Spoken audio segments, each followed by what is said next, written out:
On the 4th of April 2022, fictional pirate creator Eiichiro Oda decided to pull off the most brilliant of trolls in the manga medium. After 25 years, an anniversary which was celebrated on the very color spread of this chapter, we were given Next Level, which showcased the most highly anticipated power-up in shonen manga history, and what we got was a cartoon. What is this? This isn't a super cool shonen power-up, this is Tom and Jerry, which Oda would later go on to cite as a direct inspiration and even publicly admit that he knew that this could be a very unpopular decision, but it was one that needed to be made. It was the only way to escape a very problematic, dark, dank corner that Eiichiro Oda had written himself into. And we may not have known it at the time, but this was a very pivotal moment for One Piece. One which could either cement it as the greatest of all time, depicted here by a literal goat, or condemn One Piece to being yet another shonen series that inevitably descended into mediocrity. This is why Gear 5th needed to happen. So let's start with a concept known as the shonen problem. Every genre of storytelling has its own unique tropes and problems that the author needs to tackle and solve. And in shonen battle manga, that key problem is power creep. To illustrate, Hero A has to fight Villain A. However, out of necessity for drama and tension, Villain A is twice as strong as Hero A. So the hero then has to become more than twice as strong as they currently are in order to defeat Villain A. Which is all well and good, but that is not where the story ends. The manga continues and introduces the dastardly Villain B, who, out of necessity for drama and tension, is twice as strong as Hero A. So as a result, Hero A then needs to become more than twice as strong as they currently are in order to defeat Villain B, which is all well and good, but that is also not where the story ends. In the next arc, we introduce the villainous Villain C, who, out of necessity for drama and tension, is twice as strong as Hero A. So Hero A then needs to become more than twice as strong as they currently are in order to defeat Villain C. And the power requirements keep multiplying and multiplying like that until they get to truly ridiculous levels. We're talking about the hero getting tens, hundreds, maybe even thousands of times stronger than they were in the beginning. And for a battle manga to function, a stronger villain always needs to appear, and depending on how the author handles it, it can become increasingly difficult to justify the existence of new villains who can actually push the hero further. And it also becomes increasingly tricky to explain how the hero can make such huge leaps in power each and every time, the common solution to which is a light switch power-up. I call it that because it describes a power-up that characters tend to be able to just flick on and off like a light switch. And a common trap authors can fall into is to keep introducing light switch power-ups as a solution for each new villain. For example, in the Dragon Ball franchise, there are currently 21 canon Super Saiyan transformations, including Super Saiyan, Ascended Super Saiyan, Super Saiyan 3, Super Saiyan God, Super Saiyan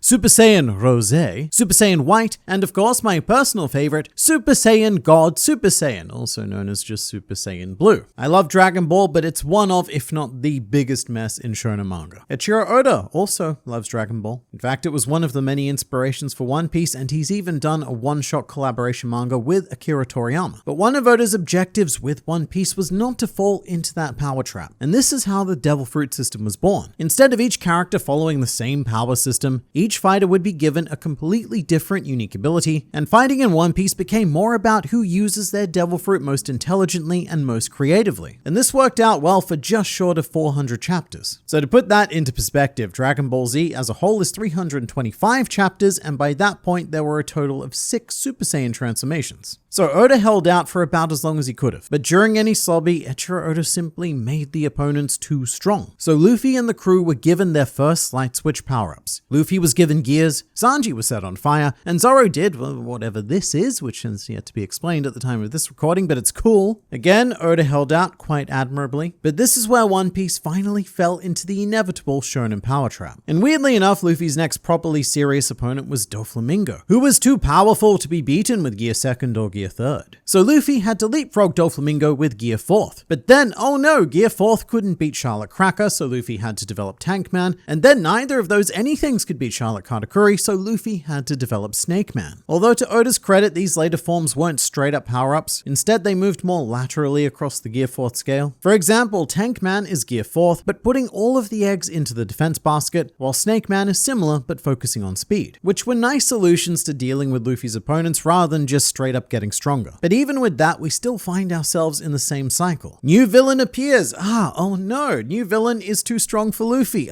Even more, oh no. So in order to defeat new villain, Luffy needs a new form. Rinse and repeat. And something we've also neglected to mention at this point is Haki, because One Piece actually has two broad power systems, Devil Fruits and Haki. Oda created a whole second power system to try and keep things varied and interesting. And again, it worked for quite some time. It definitely has its moments of brilliance. But in my opinion, it did streamline the variety of One Piece and arguably exacerbated the power creep problem. Because it turned into a situation where if two people are fighting and one of them can use Haki, the Haki user is going to win. And if two people with Haki are fighting, then the one with the stronger Haki is almost always going to win. So most of post time skip has been a Haki level up quest, with Luffy learning, mastering, and advancing observation, armament, and conqueror's Haki. And so after Whole Cake Island, we now find ourselves in a situation where, for any opponent to seem in any way threatening, they need to have a higher level of Haki than Luffy, and for Luffy to then beat them, he needs to attain and surpass that higher level of Haki. And so Luffy spends almost all of Act 2 of Wano training his Haki. And this, I honestly think this is a low point for One Piece, because for the very first time in its entire run, it risks becoming a very generic shonen. Because something else that Eiichiro Oda has masterfully avoided up until this point is the shonen training trope. The idea that due for the need to the shonen character to gain power, most authors find themselves writing training arcs or large portions of training within an arc to justify that greater power. And they're difficult to write because training, quite frankly, is innately boring. It's quite low stakes and it often feels like the story has come to a complete stop. Because really, the story can't progress until the main character is strong enough to make the story progress. And I really think Allen Iverson put it best. I mean, listen, we talking about practice,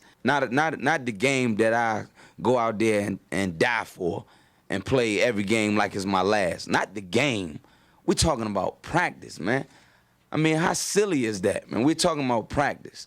In generic shonen, authors spend a lot of time talking about practice. Not the game, they're talking about practice. That's what training is, and it's something that Oda had mostly avoided up until this point. Characters got stronger in the heat of battle, and that one moment where the crew did actually spend time training was part of the time skip, which, as the prefix and suffix implies, was time that was skipped. But on Wano, we quite painstakingly spent time, ever so much time, watching Luffy learn a new technique. For the first time, the story that Oda was telling about Luffy was practice. However, I will say that this was indicative of a bigger issue. The issue of the dark, dank corner that Oda had written himself into half a decade earlier, known as the Kaido problem. Stepping back a bit, at the end of Dressrosa, Oda introduced Kaido, the eventual main antagonist of Wano, and Oda established Kaido as the, quote, strongest creature in the world, which semantics between creature, man, and hag aside, basically establishes him as the world's best punch fighter. I mean, just listen to his introduction by the narrator. People say in a one-on-one fight, always bet on Kaido. Land, sea, and air. Out of every living thing in this world, this pirate is said to be the strongest creature alive. So to go back to the shonen villain analogy, Luffy had only just managed to defeat Doflamingo, and now he was being set up to fight Kaido, a creature not just twice as strong as Doflamingo, but unfathomably more powerful. Not only are Kaido and Doflamingo not in the same league, they're not even playing the same sport. So in this moment, Oda put immense pressure on himself to find a way to get Luffy to that level, and evidently he struggled. That evidence is Oda's own words. When Kaido appeared for the first time, I said that Luffy can't defeat such a strong character yet, and I have yet to figure out how Luffy would defeat Kaido. My audience probably won't be satisfied if the reason for defeating Kaido is just because Luffy's punch is so strong. So Luffy and I have to find a solution, somehow. So Oda had now found himself caught well and truly in the trap that he had spent 2 decades trying to avoid. And he was now worried about the possibility that Luffy was just gonna beat Kaido with a big old strong punch. It's a good thing that didn't happen.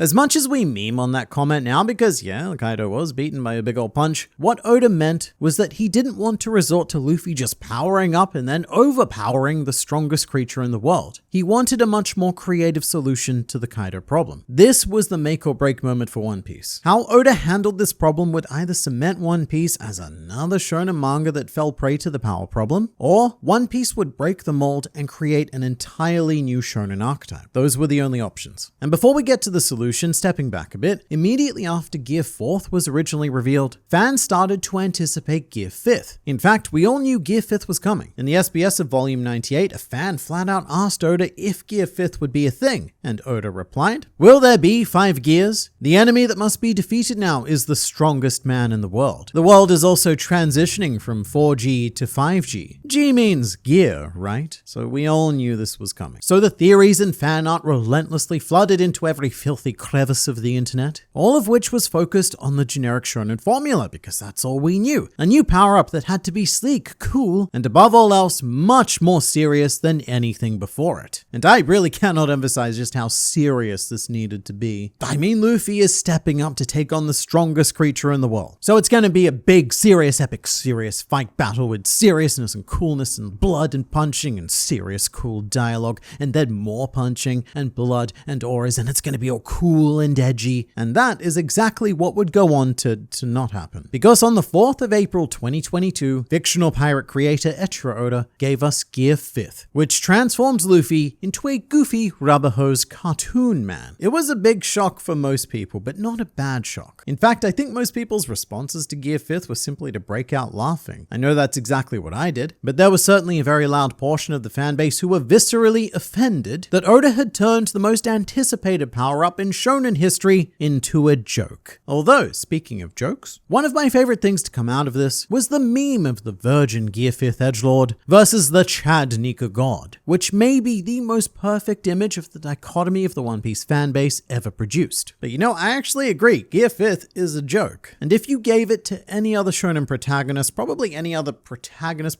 just any other character, if you did it anywhere else, it would risk ruining that entire series. And then it would go on to be remembered with the full Game of Thrones Season 8 treatment. But it works in One Piece because it suits Luffy infinitely better than any serious power-up. Because yeah, he's capable of getting serious, but Luffy at his best is Luffy having the freedom to have as much fun as he wants. A dark, edgy transformation is just so counter to the core of what Luffy is. And also, Gear 5th elegantly solved the Kaido problem. Luffy didn't beat Kaido just by getting a strong power-up. And arguably, Luffy wasn't ever physically stronger than Kaido. Gear 5th just gave Luffy the freedom to fight Kaido in a way that works best for his imagination, not limited by reality, and also not limited by Haki, which was a big problem going into this. Kaido even had this big speech about, magical fruit doesn't matter, and Haki is the only thing that can take you to the top, which I will point out he says having one of the most overpowered devil fruits in the series, but still. His character was an allegory of the shonen problem. Someone who was overly serious and valued only raw power. And so this overly serious presence was confronted by a clown, and he was unable to break Luffy's sheer joy. Meanwhile, when Luffy achieved Gear 5th, the vast majority of his attacks stopped using Haki. You definitely still see some black lightning here and there, but for the most part, he was fighting with raw fruit and raw imagination. So even though that imagination did culminate in a big punch that Kaido, for reasons, decided not to dodge, it wasn't just another boring strength-based power-up that got us there, which is what I was personally afraid of happening with Haki. As was Oda, who explained his actions in detail during an interview with Gosho Aoyama, the author of Detective Conan. I drew this playing around a lot, thinking that it would be okay if people were against it. I just want to be playful with battles. Even when I was an assistant, the expressions and symbols of manga have been continually lost. For example, putting a light bulb mark when a character thinks about something, or making the character's legs go in circles when they're running. Oda also went on to address the problem of battle manga. Battle manga have to keep getting more and more serious in order to meet the fans' expectations, and I've always hated that. That's why I definitely don't want One Piece to become a serious manga. I just want it to be playful, and I'm finally able to do that. When I drew this, I had a lot of fun. So Gear 5th wasn't just freedom for Luffy, but also for Oda, who can now essentially draw anything he wants and have a logical reason why that thing can exist. It took 25 years to get here, but Eiichiro Oda is finally able to draw at his peak. And for people who expected this power-up to follow the generic shonen build order, I'd honestly question how much attention they actually paid to One Piece. From the very beginning, this series has had a high focus on comedy, especially with Luffy. For every Gomu Gomu no axe that dramatically beat Arlong, there was a Gomu Gomu no pinwheel that comically derailed the fight. For every cool moment of Luffy using blood to edgily hit Crocodile, there was a moment where he tried to literally eat Crocodile in the weirdest, wackiest way possible. And for every epic golden punch that Luffy threw at Enel, there was a Gomu Gomu no airhead. I guess the main difference was it was never the joke that ultimately won those fights, which is why I personally love it. Because because what we have here is the most serious opponent that was beaten by the joke. Although something also neglected is that the villains are often used for comedy as well, even the most serious of them. For example, Kaido, the ultimate serious man, he had a variety of wacky drunken modes, including my personal favorite, Flirty Kaido, or the face King has to make when he stretches his head back, or even Katakuri when he got caught eating donuts. Delicious forbidden donuts. Luffy is not an exception to this world. It's not like everything else is serious and then over here there's this out-of-place wacky cartoonman. The world itself is ridiculous, and it always has been. And Oda juxtaposes that ridiculousness against genuinely high drama in order to enhance the latter. For example, if a character commits genocide, which has happened on multiple occasions in One Piece, then that hits a lot harder because it's happening in what is usually such a light-hearted world. But never forget that Oda's ultimate mission is to create a fun story in a fun world. I think Gear 5th primarily offended a lot of people who wanted One Piece to be something that it never was. People who have a very selective memory of what One Piece is. With that said, there is a decent argument to be made about the whole sun god thing, but I think that's a separate and much more legitimate issue. But Gear 5th is the power-up that not just Luffy, not just One Piece, but all of shonen manga needed. Battle manga has had this problem for close to half a century now, and it's about time that anyone thought of a new way to handle it. That is why Gear 5th needed to happen.